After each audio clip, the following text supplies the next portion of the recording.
Good morning. 31 जुलाई 2021 Saturday. आज MA final 8th paper में मैं डॉक्टर रजनी तसीवाल आप सभी का वेलकम करती हूँ। In the last cast we have discussed about the development of the local institution, and we have discussed that the timing of the development of the institution has divided in the sixth part, which was 1687 to 1881, from 1882 to 1990, and from the 1990 to 1935. The fourth part was 1935 to 1950. The fifth part was 1950 to 1992, and the last the timing was from the 1993 to till today, as we are working and as we are enjoying the administrative power and we are enjoying the state power and the liberty to vote. In the two parts we have discussed about the Lord Ripon policy. जब Lord Ripon को भारत में स्थानीय स्वशायत का जनक स्वीकार किया गया, उसके बाद में 1919 से 1935 तक के बीच में जो चेंजेस आए, उसमें सबसे बड़ा चेंज था स्थानीय जो संस्थाएं थी उनका गठन जो था निर्वाचन के आधार पर किया गया, और इन निर्वाचन के लिए निर्वाचक मंडल की स्थापना की गई।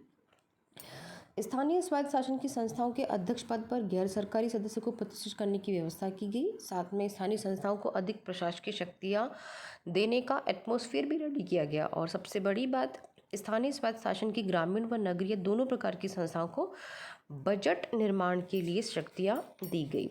So the budgeting was started in 1990।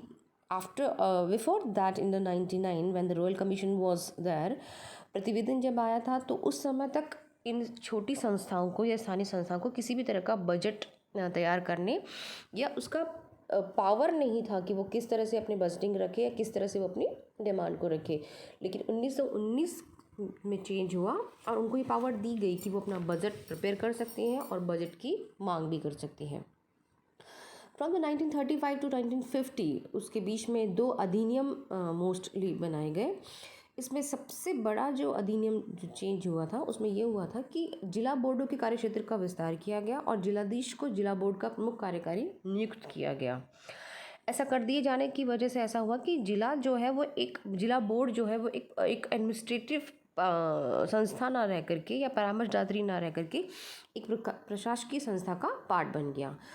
Bombay, UP और मध्य प्रदेश में जो समितियां इन संस्थाओं की समीक्षा के लिए नियुक्त की गई थी, उनके प्रतिवेदन स्वतंत्रता के पूर्व ही प्राप्त हो गए और उनकी अनुशंसाओं के आधार पर यह ध्यान किया गया कि अब जो है विदेशी शासन की अधीनता के अंतर्गत भी हम स्वाधीन राष्ट्र की संस्थाएं बना सकते हैं और उनका इस्तेमाल कर सकते हैं।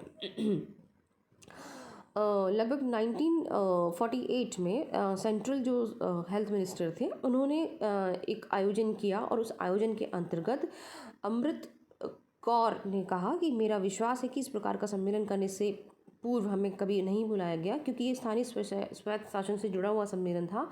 तो तत्कालीन प्रधानमंत्री या फिर ये कहना चाहिए कि पंडित जवाहरलाल नेहरू जी ने कहा कि स्थानीय स्वायत्त शासन किसी भी जो सच्ची प्रजातांत्रिक व्यवस्था का आधार है और वो होना भी चाहिए।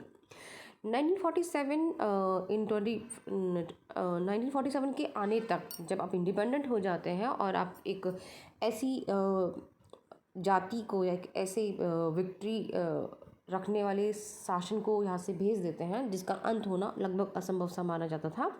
26 जनवरी 1950 को भारत में नया संविधान स्टार्ट हुआ और उस संविधान के अंतर्गत स्थानीय स्वायत्त शासन का जो ढांचा हमने एक्सेप्ट किया वो लगभग ब्रिटिश शासन की ही विरासत है, क्योंकि हम सब जानते हैं 1935 और 1919 का जो अधिनियम है वो हमारे कॉन्स्टिट्यूशन का लगभग 70 पार्ट क्रिएट करते हैं या तैयार रखते हैं। या यूँ मान के चलिए कि आज का जो संविधान है उसका 70% जो हिस्सा है वो 1919 और 1935 के अधिनियमों से निर्मित है या लिया गया है। राजस्थान देश का वो पहला राज्य है जिसने 2 अक्टूबर 1959 को पहली बार पंचायती राज शासन अपनाया था, और इन सब से एक ये फ़ायदा हुआ कि हम पहले वो व्यक्तित्व या पहला वो राज्य बना जिसने संपूर्ण इंडिया के अंतर्गत इस स्थानीय प्रशासन को एक्सेप्ट किया या तैयार किया। इस समय तक आते आते जब जनसंख्या की वृद्धि होने लगी और नगरीय जो जनसंख्या थी वो भी बढ़ने लगी, तो इन संस्थाओं का जो योगदान था वो बहुत ज़्यादा बढ़ने लग गया और तृतीय पंचवर्षीय योजना के अंतर्गत नगरीय संस्थाओं की ओर विशेष ध्यान दिया जाने लगा या स्टार्टिंग कर दिया गया था। नगरपालिका कर्मचारी परीक्षण समिति 1963 में इस्टेब्लिश हुई और मंत्रियों की समिति 1996 में इस्टेब्लिश होने लगी और इस तरह से धीरे धीरे भारत सरकार ने 1978 में अशोक मेहता की अध्यक्षता में पंचायती राज पर एक उच्च स्तरीय आयोग भी नियुक्त किया, जिसे यह दायित्व दिया गया था कि वह देश में पंचायती राज की वर्तमान संरचना का अध्ययन करके ये सुझाव दे कि किस प्रकार से हम इन संस्थाओं को और अधिक सक्षम, कुशल और जनोपयोगी बना सकते हैं। इस काल में हम देखते हैं कि लगभग कुछ चीज़ें ऐसी थी जो प्रैक्टिकली हमने फेस की, जिसमें सबसे बड़ी जो प्रॉब्लम आई वो ये प्रॉब्लम आई थी कि स्थानीय संस्थाओं का कोई भी संवैधानिक आधार हमें नहीं मिल पा रहा था। ये संस्थाएं प्रारंभ से राज्य सूची का विषय रही और इस कारण से राज्य विधानमंडल ही इसकी संरचना के लिए कानून बनाता रहा। ये संस्थाएं लगभग 2 भागों में, ग्रामीण और क्षेत्रीय में बटी हुई थी और इन संस्थाओं का जो इलेक्शन होता था वो भी लगभग व्यस्त मताधिकार के आधार पर होता था। स्वतंत्रता के पश्चात इस काल में सारे देश में पंचायती राज संस्थाओं का विकास तीव्र गति से होने लगा, लेकिन सरकारें जो थी वो इनका जैसे कहते हैं कि चुनाव कराने में लगभग असफल रही। इन चुनावों को लेकर के 1993 में कुछ चेंज आया और इन संस्थाओं को संवैधानिक मान्यता का अभाव होने के कारण इनके अनियमित चुनाव होने लगे। दीर्घकाल तक इन संस्थाओं के आधिकारिक अर्थात राज्य सरकारों द्वारा अकारण इन्हें भंग रखा जाने लगा। इनकी स्थिति वैसी हो गई कि आर्थिक दशा कमज़ोर हो गई और सबसे बड़ी बात है इनके पास पर्याप्त शक्ति और अधिकारों का अभाव हो गया। बिकॉज जब आप कॉन्स्टिट्यूशन से किसी चीज़ को प्राप्त नहीं करते हैं तो उसके लिए आप दावा भी नहीं कर सकते हैं।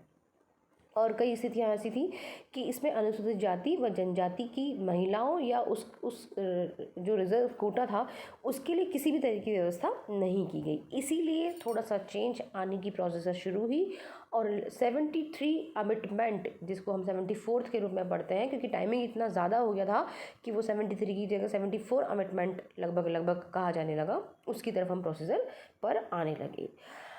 73वां संविधान संशोधन अधिनियम जो था वो बेसिकली पंचायती राज संस्थाओं को संवैधानिक स्तर प्रदान करने के लिए किया गया था, लेकिन जो कि अधिनियम का प्रस्ताव संसद के समक्ष 1991 में 72वें संविधान संशोधन के अधिनियम के रूप में रखा गया था, किंतु लगभग समय बहुत ज़्यादा हो जाने के कारण एक पूरा वर्ष जो था वो इसमें समाप्त हो गया। इसीलिए इसको हम 72वें की जगह 73वां संविधान संशोधन के रूप में पढ़ते हैं और इस संविधान संशोधन को राजपत्र में लगभग 24 अप्रैल, लगभग तो नहीं बल्कि कन्फर्मेशन है ये, 24 अप्रैल 1993 को प्रकाशित कर दिया गया। इस व्यवस्था के हो जाने के बाद में एक सबसे बड़ा चेंज जो आया वो ये आया कि संविधान के भाग 8 के अंतर्गत एक नया हिस्सा भाग 9 पंचायत के शीर्षक से जोड़ा गया और इसके माध्यम से आर्टिकल 2243 जोड़ते हुए देश में पंचायती राज संस्थाओं से संबंधित आवश्यक सभी तत्वों को न केवल कॉन्स्टिट्यूशन में शामिल किया गया अपितु इन संस्थाओं को संवैधानिक मान्यता व चुनावों से संबंधित सभी प्रकार की प्रत्याभूति प्रदान की गई। द प्रत्याभूति मीन्स दैट इज पावर। इससे पूर्व लगभग अनुच्छेद 40 के माध्यम से नीति निर्देशक तत्वों में पंचायती राज संस्थाओं का उल्लेख किया गया था, लेकिन उसके इस अमेंडमेंट के पहले इस व्यवस्था के हो जाने के पश्चात ही पंचायती राज संस्थाओं को संवैधानिक मान्यता प्राप्त हो पाई थी।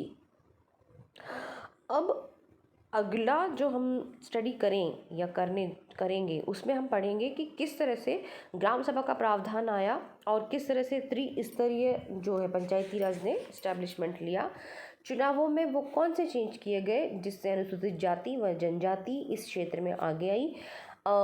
अनुसूचित जाति व जनजाति की महिलाओं के लिए क्या रिजर्वेशन की पॉलिसी रखी गई, सभापति और अध्यक्ष का क्या काम था। सबसे इम्पॉर्टेंट जो चीज़ है जो हमको बड़े ध्यान से देखनी है उसमें हमें ये देखना है कि जो इनकी वित्तीय पावर थी वो किस तरह से चेंज हुई और पंचायती राज संस्थाओं का लेखा और अंकेक्षण जो ऑडिटिंग का काम है वो क्या रहा। और इसके बाद में सबसे लास्ट में हमें स्टडी करनी कि पंचायती राज संस्थाओं के चुनाव से संबंधित और क्या प्रावधान थे जो पूरे राज्य में अलग, पूरे स्टेट में या पूरे हिंदुस्तान में सब जगह अलग अलग हैं। क्योंकि this is the largest article for in the Panchayati Raj system, तो we cannot discuss in a same class. So for that the next class we are going to meet tomorrow on Monday. So let's take your time and just read out all the chapters with your concentrations, because I don't know what's going on in the future, but I hope then we are trying to do my best We are trying to do our best. Actually, all the departments is working for you. Thank you very much.